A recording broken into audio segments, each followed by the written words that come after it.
We'll be starting.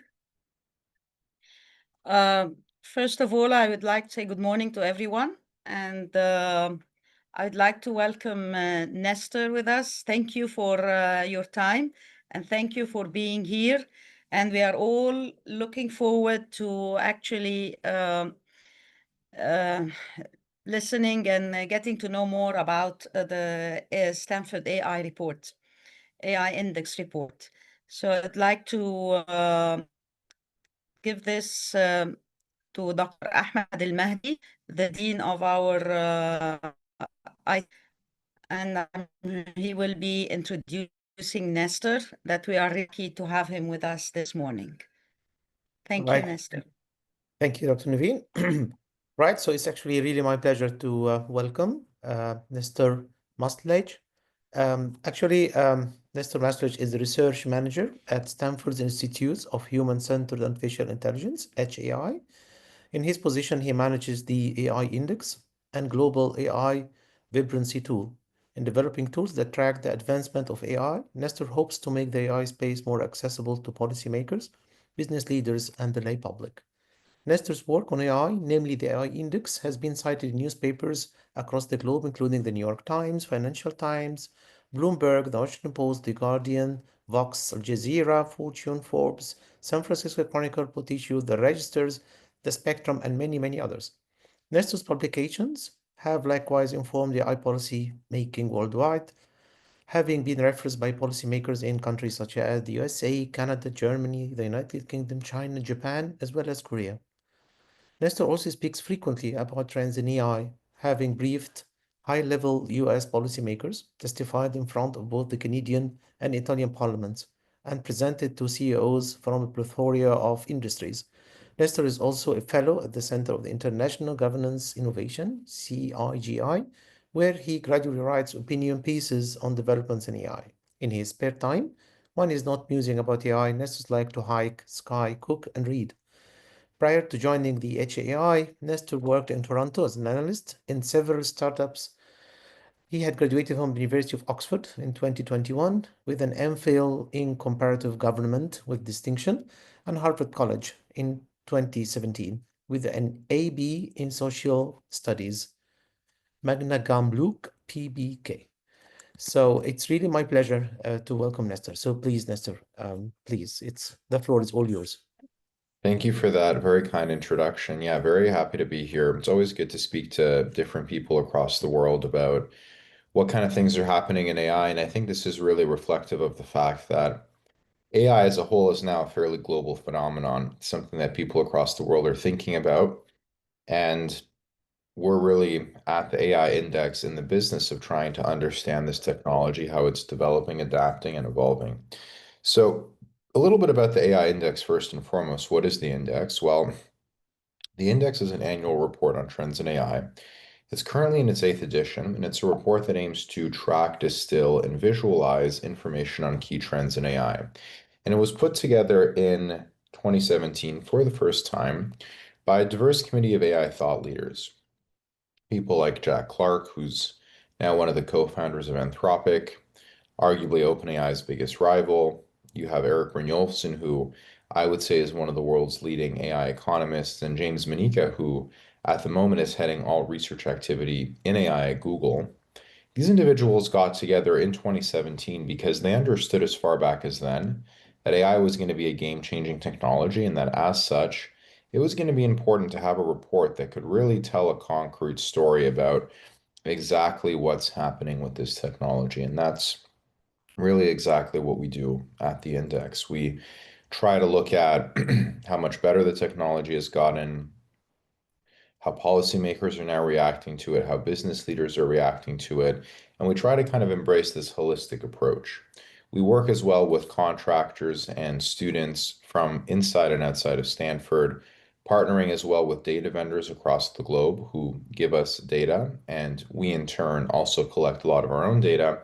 And we've been really privileged at the index over the years to occupy a really important position in the AI thought leadership ecosystem. We're cited by newspapers across the globe, by governments and government agencies across the globe, and increasingly we're also briefing business leaders across the globe.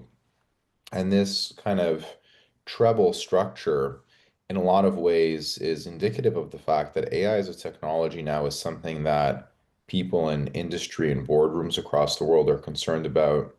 It's something that policymakers and parliaments are concerned about, and it's something that regular individuals and kitchen tables across the world are talking about. And the AI index really kind of aspires to be this resource that people across the globe can use to better understand the technology and better understand how it's rolled out and what its impact actually is. Now, the AI index itself is quite lengthy, it's quite long, so I want to focus on top takeaways that I think do a good job of kind of framing where the ecosystem is and generally what's happening in the space. So the first takeaway is simply that AI performance is continuing to improve. Now, I think one of the best ways you can see this, at least visually, is that if you go to Midjourney, one of the world's best text to image generators, and you ask Midjourney to give you a hyper-realistic image of Harry Potter, and you ask each version of Midjourney this prompt, from the first version that came out in February of 2022 all the way to the most recent one, you can see the tremendous progress in the quality of images that have been generated. Now, I think this slide really puts into perspective just how much better AI has gotten in how quick of a time period. I mean, it's just a 2-year difference between the image on the left and the image on the right. And it's really a tremendous progress in the generative capabilities of this technology and illustrative of how fast it is evolving. Now, it's also possible for you to go to websites like whichfaceisreal.com. These are websites that will give you a real image of a human face and then also give you a synthetically generated image. And then you have to figure out which one is real and which one is not. And in this case, it's actually the one on the left that is real, the one on the right is not. And I mean, this tends to be a rather shocking example for some audiences, but I mean, we've had this technology now for a good 3 to 4 years. So image generation has been pretty sharp for a while. And it's one of these technologies that in a lot of ways is a signal to how much AI as a whole has developed. Now, this isn't just something that we see with images. You also kind of see this with video generation. And one of the prompts that we did at the index with video generators is we asked them to give us a video of Will Smith, the American actor, eating pasta. And you'll notice that when you ask these systems for this image in, let's just go back one slide. If you ask these systems for this image in the previous iteration, so December of 2023, you'll notice that it really isn't super high quality. I mean, Will Smith doesn't appear to really look like Will Smith. There's kind of no pasta. This is again, roughly a year and a half ago. If you fast forward then to October of 2024, when the version improves, you'll notice that you get a more accurate rendition. There's pasta, but of course, funnily enough, the pasta seems to be levitating into the mouth of Will Smith, which is rather inaccurate and rather unrepresentative. And then when you get to February of 2025, some of the more recent models, you can see the tremendous progress that you've seen here, where Will Smith is eating pasta very happily. It seems to be going into his mouth in a consistent way. I mean, there is some weirdness with kind of how the hand is constructed and how the fork is shaped, but overall, it's probably the highest quality generation that we've seen thus far. So you can kind of really see through images and videos in a very tangible way just how much better the technology has gotten. Now, another thing that we're seeing more kind of tangibly is the fact that we now have a lot of new reasoning paradigms like test time compute that are improving model performance. So test time compute is basically this new paradigm of reasoning whereby AI systems are iteratively reasoning as they answer questions. And this iterative reasoning capability has enabled these models to generally do better on a lot of benchmarks, especially on some of these more challenging benchmarks for mathematical reasons like math and AMY 2024. You can see that the reasoning models like O1 Preview and O1 just score substantially better on these benchmarks, and that's really kind of illustrative of the fact that as a whole, these systems are getting a lot better and a lot stronger. Last year was also a year in which AI really did earn top honors for its impact on science. So if you look at, for example, the performance of AI systems on these benchmarks that are looking at how well can you predict protein structures, some of the more recent models like AlphaFold 3 have achieved much greater degrees of success than previous models. And AlphaFold 3, of course, led to a nomination in Nobel chemistry for the creators of the model. There's also been a lot of talk in recent terms on AI agents, these kind of systems that could operate semi-autonomously. Now, unfortunately, when it comes to agentic AI, there just isn't a lot of benchmarks that can kind of tangibly answer and really kind of analyze how well these systems are actually doing. Now, when you look at some of these benchmarks like Rebench is a benchmark for the computer science capabilities of some of these agentic AI systems.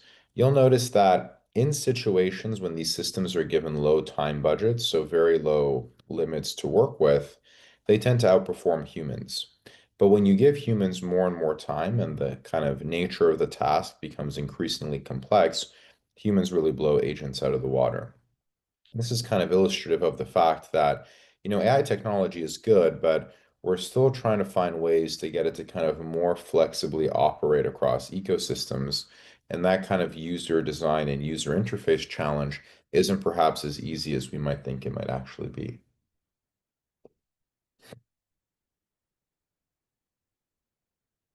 Now, where does that leave us? This is a slide from last year's AI index that looks at how well AI systems are doing on a variety of benchmarks in comparison to their human reference point. And you'll notice that at the moment, AI is exceeding humans on some benchmarks, but not all. This was in 2024. On most of these benchmarks, like image classification, reading comprehension, AI systems did better than humans. And there was really a few benchmarks where AI systems fundamentally lagged behind. Now, fast forward 1 year, we're kind of at a moment in the ecosystem where, most of these benchmarks have now seen a surpassing of human capabilities. So these things like competition level mathematics and perhaps multimodal reasoning, these were once very far behind human capabilities, and now they seemingly have caught up. And when I look at this chart, to me, it's not only a story of AI systems getting better than the human baseline, it's also a story of just the kind of speed of progress being quite rapid. So for the benchmark on the left, for instance, the line in the blue for image classification, you'll notice that you get models that score roughly 90% relative to the human baseline, all the way to exceeding that baseline in pretty much 4 years. And then for some of the benchmarks on the right, you'll notice like competition level mathematics, we go from systems that are scoring roughly 10% relative to the human baseline all the way to exceeding that baseline in basically 2 years. And the performance reference for that particular benchmark is the performance of a three-time International Math Olympiad gold medalist. So it's not like I'm at home and I'm doing these problems and they're testing these models against me. They're testing them against people who can actually do high-level mathematics. And it's a broader trend that when you look at a lot of these benchmarks like GPQA, MMMU, and SWE-bench, these kind of very challenging, very difficult benchmarks that have been launched specifically with the purposes of really kind of challenging these systems and pushing them forward, you've seen tremendous levels of progress in the last few years. These AI systems are being continually challenged and continually pushed. And we're now at a moment in the ecosystem where we have more challenging benchmarks that are being continually proposed. And some of these more challenging benchmarks are literally labeling themselves as humanity's last exam, as if this is going to be the last ever exam that we're going to have to ask these systems. Now, it goes to show you how quickly the AI ecosystem evolves that when we put together the report in April, this was the best score on humanity's last exam, whereas even a few weeks later, O3 posted a new high score that was substantially better than what we had previously. So the systems are getting better and the evaluation methods are also keeping up. Now, I think there's a broader question to ask about where we actually go with benchmarks. Of course, benchmarks are these mechanisms of really evaluating and assessing what AI systems can do, and they have a lot of kind of utility and use case in the domain of science. and in understanding what AI systems can do, but there are problems with them. And there's research that's been done by people like Anka Royal, who's the lead RAI researcher at the index, that show that a lot of benchmarks are poorly designed. They're not designed well, they're not super usable. There's challenges that speak to issues of contamination, that speak to issues of being able to reliably test these systems. There's other examples where the developers, they report scores on benchmarks that are then not verified by third parties. So benchmarking, as much as it's been a useful paradigm in the AI world, I think it's fair if we take a step back and we ask ourselves, is this paradigm serving us well? And what perhaps might a subsequent version of this paradigm actually look like, and what form might that take? Now, the second highlight is that AI as a technology is increasingly embedded in everyday life. And I think in a lot of ways, this highlight pretty much directly flows from the first, right? You get better AI technology, and as a result, you get more and more AI usage in everyday life. For example, in the United States, there are more FDA approved AI related medical devices year over year. You go from roughly, two in 2010 to the 50s in 2017 to 2018 to over 200 in 2023. And it's not just medical devices. Self-driving is another phenomenon that has really taken over. If you go, for example, to San Francisco, you'll notice that there is Waymo cars that are being driven everywhere. This isn't just a San Francisco phenomenon. This is happening as well in LA, Phoenix, and Austin. And if you compare the performance of Waymo drivers with human drivers on a variety of benchmarks like airbag deployments, injury reports, and police reports, you'll notice that the Waymo drivers, they tend to be a lot safer than the human drivers. And this isn't really just a phenomenon that is limited to the US. It's a phenomenon that's occurring globally, and you have certain places like China, which have also seen a pretty sharp rise in Waymo activity, with places like Baidu or companies like Baidu offering taxi fleets like RT6. So the technology is getting better, and that's directly feeding into the fact that it's being used a lot more. It's also being used a lot more in business. I think this really is one of the biggest stories that we've seen with AI in the last year. So the business usage of the technology is just going through the roof. If you look at, for example, the share of respondents who say that organizations, whether do their organizations use AI in at least one function, you'll notice we go from roughly 20% of respondents saying this in 2017 to kind of getting to the mid 50s in 2019, staying there for a while, and then kind of skyrocketing pretty much to 78% in 2024. And in a lot of ways, you can almost kind of call this the Chat GPT effect. People are aware that AI is here and that it's making a big difference. Now, we've also seen pretty sharp increases in global private investment in generative AI. So we've gone from there being roughly 4 to 5 billion in AI in 2022 to over 34 billion in 2024. Much more investment in this technology. And when you look at the investment trends, it's really the case that there are kind of specific regions that are kind of leading in terms of total AI investment. So if you look at global private investment in artificial intelligence by geographic area, you'll notice that there are certain areas that are kind of outstripping others. The United States really kind of being in the lead here with substantially more, and then Europe and China kind of not being super far behind in this space.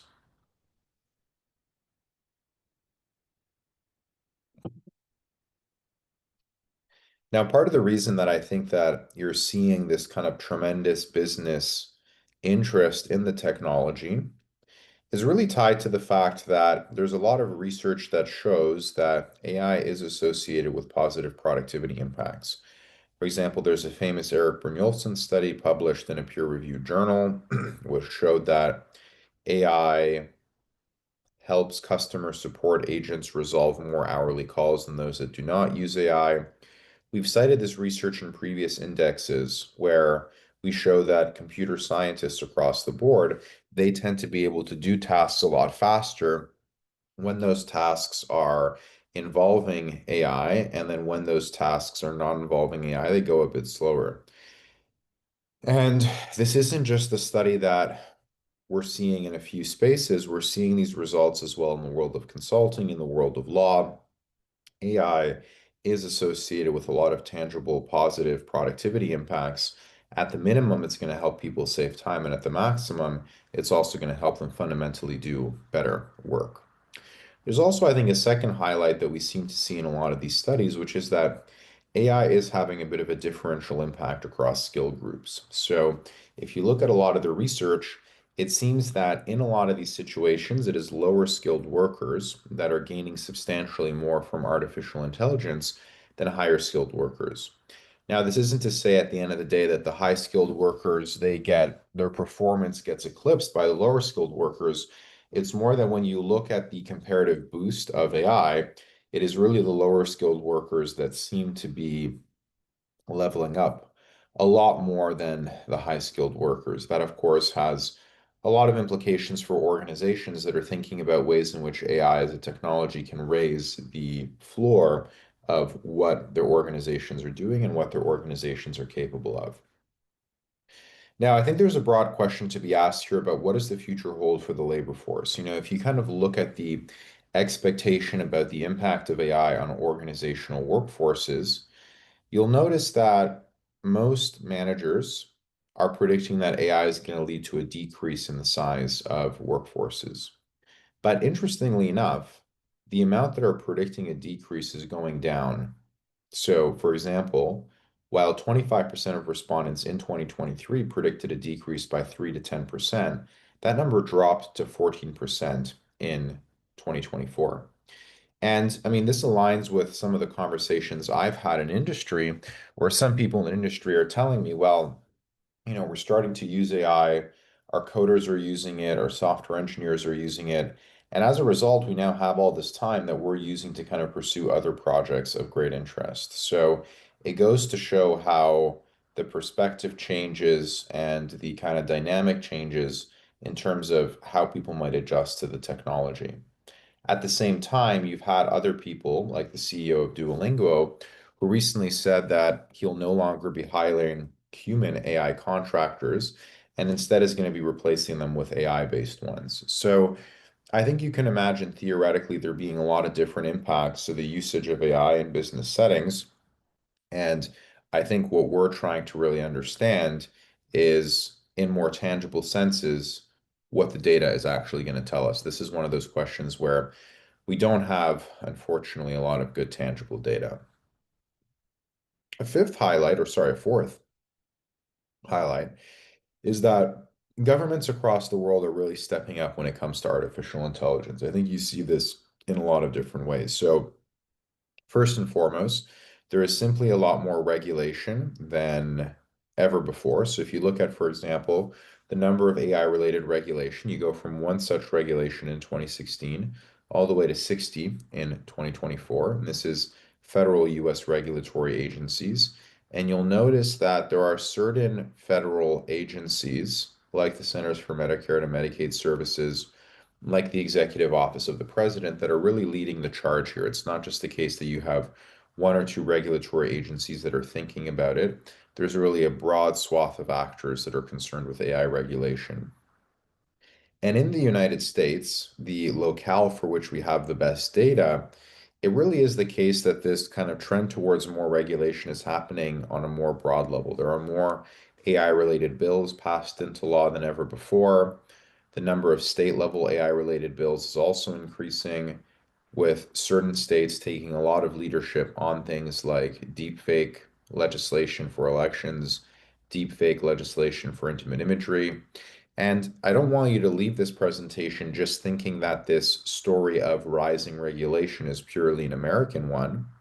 If you look at the number of AI-related bills that have been passed into law globally, you also see a fairly similar rise and a fairly precipitous increase. So legislators across the globe are really waking up to this technology. But for me, when I think of the biggest story in the world of policy when it comes to AI, it really is that governments across the world have stepped up on investment. I mean, in 2024, there were several countries across the world, Singapore, UAE, India, Canada, China, that all pledged to invest several billions of dollars worth of resources to AI infrastructure related plays. And this is, again, all evidence of the fact that these countries are really kind of noticing that AI is here. They're cognizant of the technology and the input it has, and kind of betting on it, ultimately making a fairly substantial and notable difference. So next we have here that public opinion is remaining fairly divided with this AI technology. So when it comes generally, global AI optimism is rising, but there are still some very deep regional divides that are remaining. So if you look at, for example, products and services using AI, whether they have more benefits than drawbacks, you'll notice that for most countries in the sample that have been asked this question, there has been an increase in the agreement rate from 2022 to 2024. So there's a lot more countries now that agree with this statement than did 2 years ago. And the countries that have seen the greatest increase in agreement have been those countries like France, Germany, or the United States that historically were very negative and pessimistic about the technology. Now, still, if you juxtapose their level of optimism with, let's say, the optimism of China, Indonesia, or Thailand, you'll notice they don't even pale in comparison. So, yes, AI optimism is rising, but there are certain places in the world which are still substantially more bullish about the technology than others. And you see this in a good way on a micro scale where, for example, in the United States, people in the US remain fairly distrustful of self-driving cars. So, for instance, if you look at the attitudes people have towards self-driving, really the majority of people in these kinds of samples are still really afraid of these cars, despite evidence that suggests that the cars are in fact safer than human drivers. We've also started tracking at the index the level of support that exists among local US policymakers for AI regulation. And you'll notice that we're now at a moment where you can say a pretty strong majority, 74% of local US policymakers support government regulation of AI by party and by year. And I think the interesting thing here is you'll notice how kind of sharply this number goes up from 2022 to 2023. Around 56% of officials in 2022 say that there should have been regulation. This number, of course, jumps fairly sharply after ChatGPT is launched. So we can say that there does seem to be a fairly strong consensus on the importance of regulation in the local sense in the United States. But it's one of those things where the devil really is in the details, because if you do follow up with policymakers and you ask them, what should we actually regulate? What should we actually do? Then you'll notice that some of the policymakers are regulating, some of them want UBI, some of them want reskilling for workers. There tends to be pretty sharp disagreement and divergence on what actual types of AI policies we should implement. Now, one of the big stories in the last year is just the fact that the geopolitical race around AI has really intensified in recent years. Now, I think there are different kind of narratives that are important to emphasize here. So, and the first is that it's still really the case that the US is leading in terms of the production of these notable AI models. So if you look at, for example, the number of notable AI models by geographic area, the United States is really far and away ahead. It's produced 40 in the last year compared to just 15 from China. And when you zoom out and you look at model totals in the last few decades, you see a very similar story in the last 2 decades as a whole. We also did a project at the AI Index this year where we looked at highly influential research, and we found, for example, that the number of highly cited publications in the top 100, the United States was really far and away ahead, followed by China in second and Germany in third place. Now, I think the big story when it comes to geopolitics has really been the fact that China is closing the performance gap. So if you look at, for example, the delta between the top US and Chinese models on the chatbot arena leaderboard, you'll notice that there is roughly a 100-point delta between the top US and the top Chinese model in January of 2024. And this delta basically closes to 30 points in February of 2025. So this really kind of illustrates in very tangible terms how much better the Chinese models have become relative to the American ones. And I think now there's a lot of businesses globally that are facing an important question about what models they actually decide to build with. A year ago, it was really the American models that were far and away better, but now the landscape has changed. China also does really well when it comes to certain things like AI publications. It publishes more on AI than virtually any other country in the world. It has more AI patents, and as a whole, it is leading in certain categories of AI. But this research is going to show that we need to be thinking very tangibly and very critically about how this landscape is evolving geopolitically and what long-term consequences that might end up having. Now, we also did a lot of work at the AI Index looking at the responsible AI ecosystem. And one of the things that we found here is that the responsible AI ecosystem is evolving in a rather uneven way. So, for example, there's more AI incidents than ever before. These are incidents, for example, of AIs being used in election deepfakes, incidents of perhaps chatbots being used to give people suicidal advice, incidents of Teslas and their self-driving malfunctioning. You see more of these incidents over time as people have become both more aware of AI and I think also just more generally cognizant that the technology is here. Now, despite this increase in the number of incidents, we find that there are still fairly substantial gaps when it comes to standardized reporting for AI capabilities. So if you look at, for example, the reported general capability benchmarks for popular foundation models, there are certain benchmarks like MMLU and GPQA. These are benchmarks for general reasoning, scientific reasoning, and on these benchmarks, pretty much every major developer is testing their model.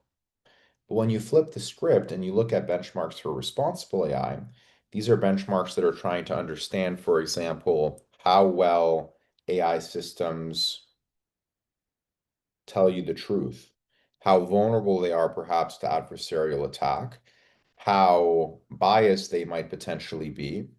You'll notice there really is no consensus. Some of the developers are testing on some benchmarks, others still on others, and there are certain developers that aren't kind of doing any tests on any kinds of benchmarks.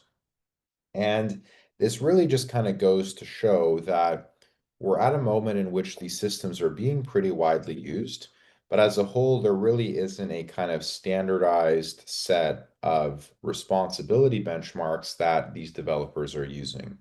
And this has a lot of implications because if you're a business and you're thinking of building on top of these systems, you might want to know, for example, which system is more biased, which system is going to be a little bit more accurate. And our information kind of tells us that it's hard to get knowledge on that particular question in a standardized fashion. Now, academics have stepped up, so universities have increasingly released new benchmarks like Helm Safety and AirBench. These are benchmarks that basically are kind of pointing to the fact that there should be single standardized ways of actually evaluating how these systems operate and how they actually work. But you'll notice that on a lot of these benchmarks, these are things that maybe come out once a year. The cadence is not really kind of keeping up with what we might actually see with some of the benchmarks that are coming out of industry and the pace with which models are being kind of launched in industry. We also find when it comes to RAI, and this is again kind of looking at businesses and where they're at in the journey, businesses are still very early on in the responsible AI journey. So there's a pretty substantial delta between, for example, the AI risks that organizations consider to be relevant versus the risks they're actively taking steps to mitigate. Basically, in every single instance, there are a greater proportion of organizations that say risks are relevant than are actually taking steps to mitigate these risks. And I mean, I think this is reflective of the fact that a lot of these organizations, they're still very early on in their AI journeys. You look at some more tangible data from McKinsey, for example, some of these McKinsey surveys have found that only 1% of organizations would describe their AI rollouts as mature. So there is still a lot of work that needs to be done in getting these organizations to more seriously consider RAI as a topic. Now, some concerns have been increasing year over year.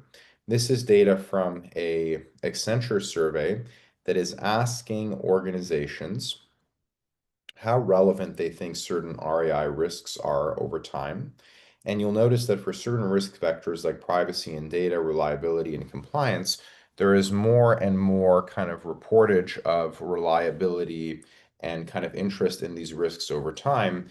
But for some of the other vectors like financial risks, that's the one that sees the greatest increase. And that's as a whole evidence of the fact that we're really kind of at a stage in the ecosystem where businesses are really trying to figure out, are they going to get an ROI from this technology? And is it actually going to fundamentally make a difference to what is happening with their business? Now, on the RAI side, one of the big things that we're also seeing is that there are just more and more global responsible AI policies that are being enacted, right? You don't just kind of see this from the OECD or the United Nations. You're really seeing this from countries and kind of, let's say, organizations across the world in different geographic areas. And it really is kind of evidence of the fact that a lot of these international policymaking players have really opened up to the fact that AI is here and that it's time to kind of respond to AI's arrival with more concrete policy proposals. Now, an eighth highlight, one that is perhaps a little bit more kind of paradoxical, is that AI is becoming more accessible. Yet, despite the fact that it's becoming more accessible, industry is still leading its development. I think that you most clearly see this accessibility when you look at data on inference prices. So this chart is showing how much it costs to use different AI systems or different levels of intelligence across certain benchmarks over time. So for example, the line on the left, the line in the blue, that's telling you how much it costs to use a model that has the intelligence level of GPT 3.5. GPT 3.5 is the original model upon which ChatGPT was built.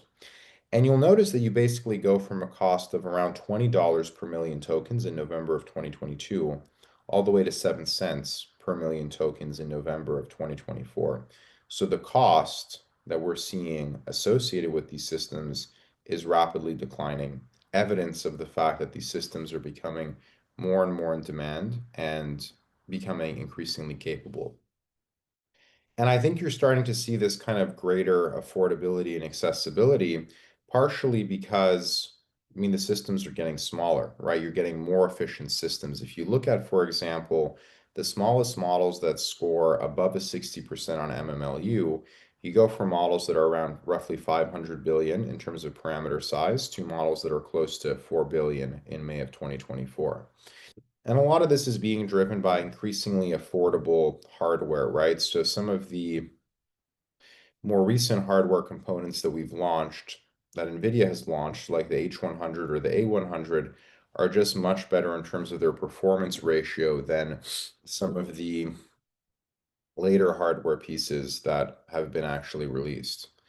And you see this also kind of rise of accessibility when you look at trends in openness. So there was similarly a fairly big gap between the performance of the best closed and open systems in January of 2024.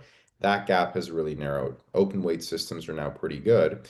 And of course, open weight systems allow you to freely modify the system, freely use the weights. And as a result of all of this, you're going to starting to see better and better systems and systems that are a lot more open and actually a lot more accessible.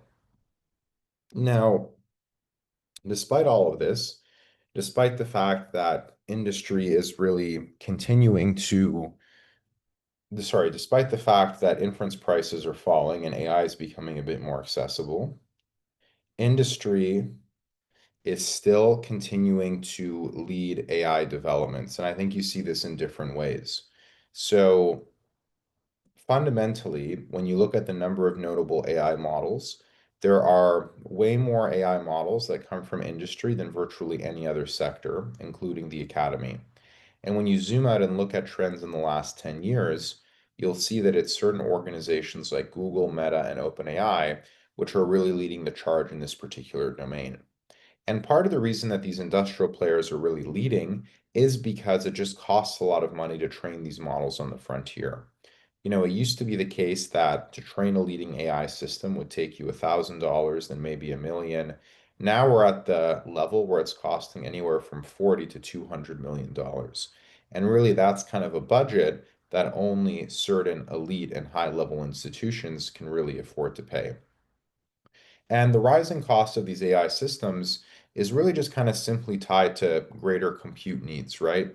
People understand over time that if you pump more and more data into these systems tend to perform better. They tend to do a lot better on a lot of these questions that they're being asked. So a lot of the researchers have been pumping more and more data into them. And as a result, the systems have been improving in terms of their capability and their performance. Now, when you pump more data into a system, you ultimately need more computational resources, and that's also why we see the increasing cost. Now, despite this kind of decreasing costs that you see on certain models for inference, it's still the case that I think frontier costs remain relatively high. If you look at some of the best models like O1, they're going to be substantially more expensive than some of these lower intelligence models. There's going to be a lot more that's going to be expected of them. But we're at a moment in the ecosystem now where the frontier really is more competitive than ever. There's now probably 7 major developers, Google, OpenAI, DeepSeek, xAI, Anthropic, Meta, and Mistral, that are all offering very high quality, very capable models. And I think businesses now have some important decisions in front of them regarding which systems they should actually build with. Now, I don't want you to leave this presentation thinking that academics are completely underrepresented. If you look at, for example, the number of highly cited publications in the top 100, so the top 100 AI publications, academics are really leading the charge here, much further ahead than industry. So academics aren't completely falling behind.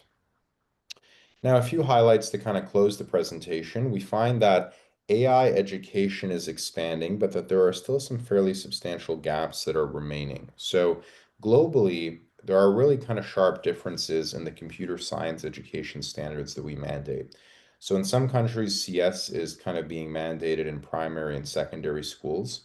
In other places, it's not mandated, and in other places, you have mandated on some different kinds of levels. Now, as AI becomes more and more of a technology, it's going to become increasingly important to actually tangibly understand what impact it has as a tech and how we need to be teaching the next generation of people about it. Now, this kind of disparity in AI education is persisting despite the fact that there are pretty pronounced differences in the levels of post-secondary graduates. We're getting more of them year over year. And, quite shockingly, kind of in the United States, the number of K to 12 teachers who report feeling prepared to actually teach AI is very low. It's only 34% of elementary school teachers, 44% of middle school teachers, 46% of high school teachers. It's a really low amount, and this is again quite shocking given that we think this technology is going to be a game-changing one. Now, last but not least, we're at a moment in the ecosystem where we don't want to kind of leave this presentation and think that AI can do everything. There are certain things on which AI is still struggling to do, and a good example of this is complex reasoning. On some of these benchmarks like PlanBench, where these systems are being asked to kind of do planning tasks in complicated environments, we find that a lot of these models just don't really do that well, and they struggle especially in these kinds of contexts where instructions are kind of obfuscated or not given to them. Now, some of the more recent reasoning models are doing better, but it's important to say that as good as AI is, there's still some domains where it struggles. So that concludes my presentation. I'm super grateful that you guys invited me to speak today. It's always nice to kind of speak to different audiences. I'll put a link in the chat for the AI index if you want to consider the report and unpack it in a little bit more detail, but happy now to kind of answer some questions for the group if there are particular points that you guys are interested in knowing or understanding. So thank you very much. Right. Thank you very much, Nestor, for this wonderful presentation. So now I think we can open the floor for questions. So if anyone likes to ask, can you please raise your hand?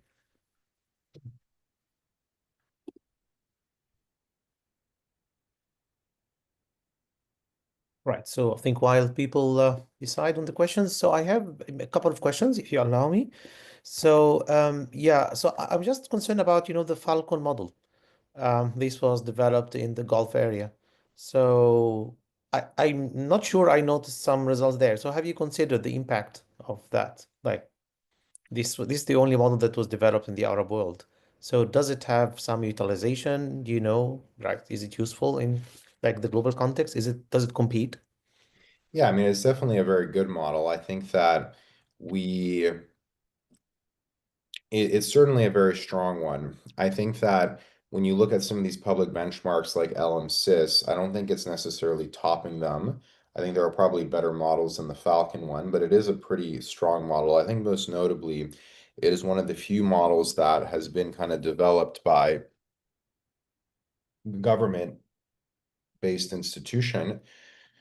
Whereas in the US, a lot of these models come from industry, as we kind of spoke about. So it's definitely a model that does well. I think we did speak about it in the report, I think, in a couple of moments, but probably at the moment, I wouldn't say it's one of the top 5 models in the world when you look at some of these evaluation metrics, but it's certainly a very strong model, absolutely.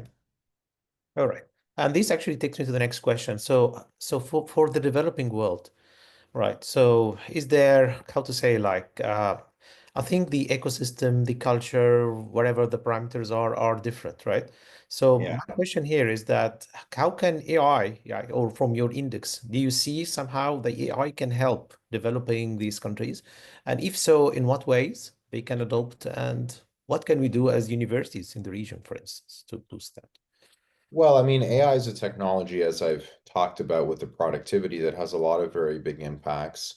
It does seem to be moving the needle from a productivity perspective. So, the extent to which nations are willing to embrace it, it could certainly help them take a further step up productivity wise. And I think that to do that, you need to have infrastructure, but I think crucially, you need to have education. You need to kind of prepare people to understand this technology, what it is, what it could do, how it's evolving, how it's developing. And AI, fortunately, is one of those things you don't need to be a computer scientist to know how to use it. Now, I don't think you need to worry as well that AI is going to take your job, but I think someone that knows how to do what you do, who can leverage AI, is probably going to take your job if you don't know how to use AI. So, it starts with education. And I think a lot of universities like your own can prioritize teaching AI to students as a tool to use. They can prioritize teaching about things they need to think about and other kind of related matters. And in the process, they can kind of discover what's important. And I think that's how you kind of advance and you take the next step forward. Thank you. All right. And now for like future technologies like quantum computing. So do you have any figures or feelings or anything about whether quantum and AI can significantly do something different from what we're seeing now? Yeah, we don't have too much data on quantum. I think it's one of those things that, I mean, I hear it come up in conversations, but it doesn't seem to have kind of captured the zeitgeist in the way that ChatGPT has. But I think it's something that governments are increasingly interested in more in the future. So it's definitely something that we're keeping an eye on. And I think, in future versions of the report, I wouldn't be surprised if it's going to be there. All right. Thank you. Okay, so yeah, maybe one last question here. Yeah, again, concerning the developing nations. As you mentioned, the cost of training AI is tremendous. And maybe the model we have here on the Middle East, maybe the only model, the Falcon model. And as you said, it's the government. And I think in the Gulf area and Emirates, they invest a lot. The government invests a lot in like the infrastructure for the data center and so on. So my question is, do you think there is a need for research, like for developing world, to make the AI affordable in terms of training, use, and everything? Like come up with different models, cheaper, distributed, I don't know, something that somehow becomes more accessible. whether for like tools for prediction or even for training or and so on. So like the whole pipeline or the whole like life cycle, if you want to call it. Yeah, I think for sure it's very important to do that. I think working on making the ecosystem more accessible has a lot of value and utility. But it's not just accessibility. I mean, you look at some of these models, they're very Western centric in terms of how they think and how they operate. I think the Arab world has maybe different values in some cases than the West. In some cases, they have the same values. But, in constructing your own models, you can perhaps ensure that the concerns, values, and things that you prioritize are perhaps a little more fully represented in some of these systems and how they're built and how they're initiated. So I think kind of having data sovereignty is always a valuable thing. And I think it's something now that I see a lot of Arab countries take very seriously. Thank you very much for that. So I don't know, is there any question from the audience? All right then. So I think maybe now we can move to Dr. Naveen, please.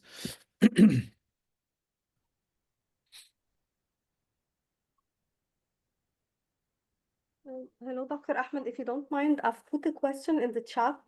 Oh, sorry, I haven't seen that. Please, please, my apologies. Yeah, please go ahead. Yeah. I was first of all, thank you so much, Nestor, for a very insightful presentation.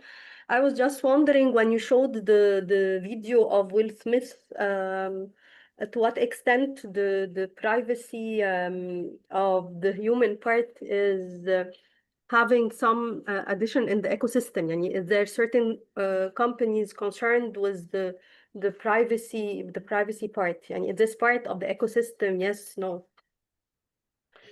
Yeah, I think there are definitely companies that are concerned with privacy. I think that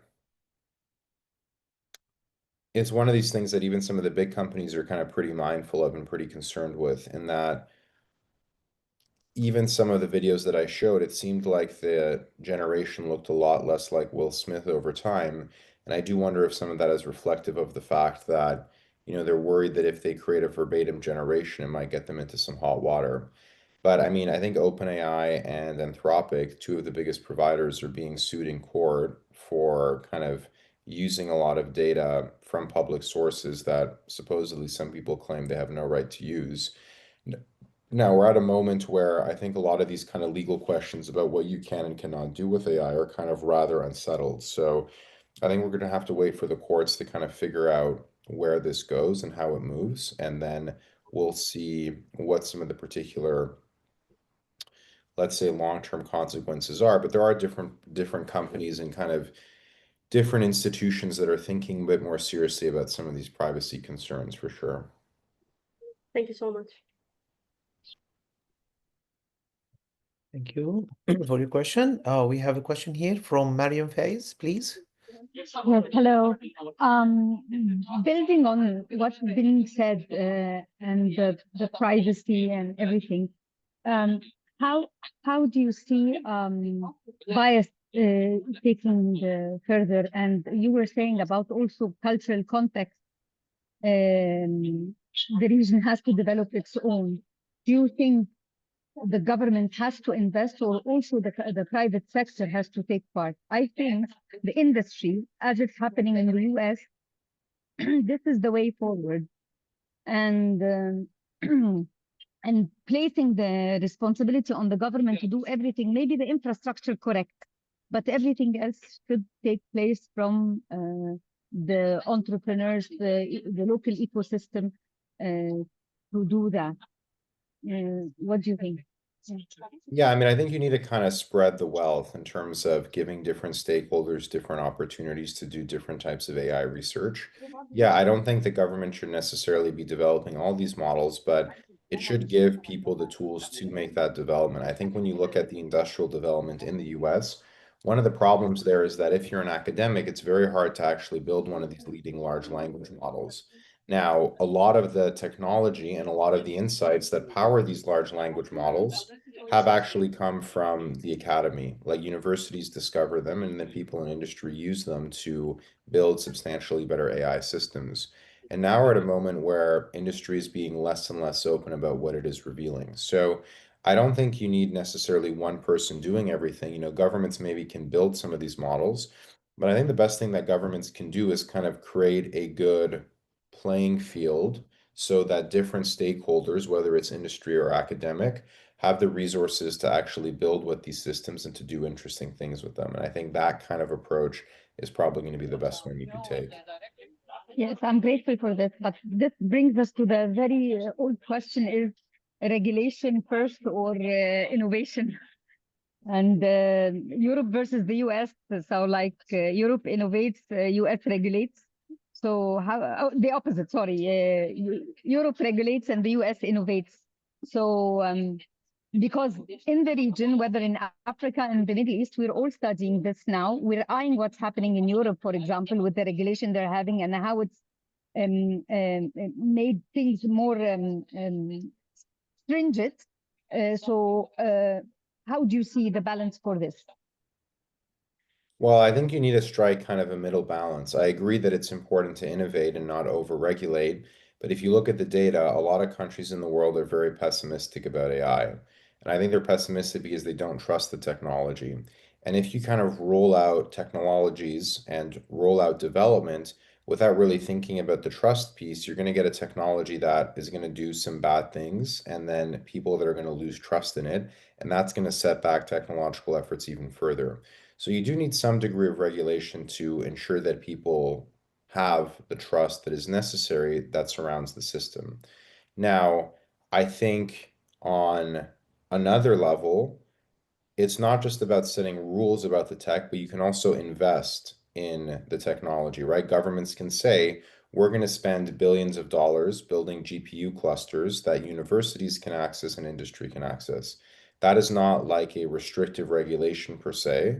That is a regulation that is building up the capacity of AI systems and something that can empower a lot of actors. So I think it is important to get the balance right with regulation, but governments can also do things that build up AI capacity. Thank you. Thank you very much. All right. Thank you, Mariam, for your question. Right. So any other questions from the kind audience?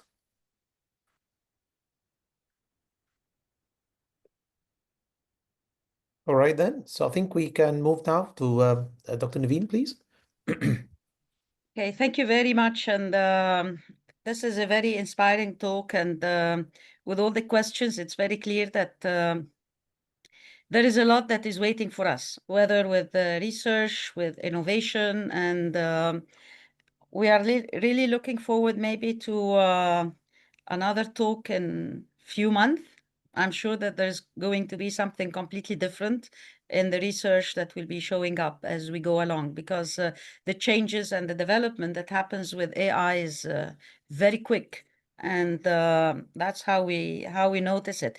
Even with the businesses that are with AI. I mean, last week, one of the big companies actually went bankruptcy, and it was one of the unicorn companies. So at the end of this morning, I'd like to say thank you, Nestor, for being with us. Thank you for your time.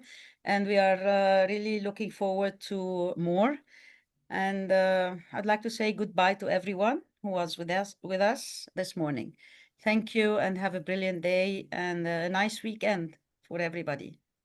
Thank you very much for inviting me. Appreciate it. Thank you, Nestor. Thank you. Bye. And greetings from Nile University.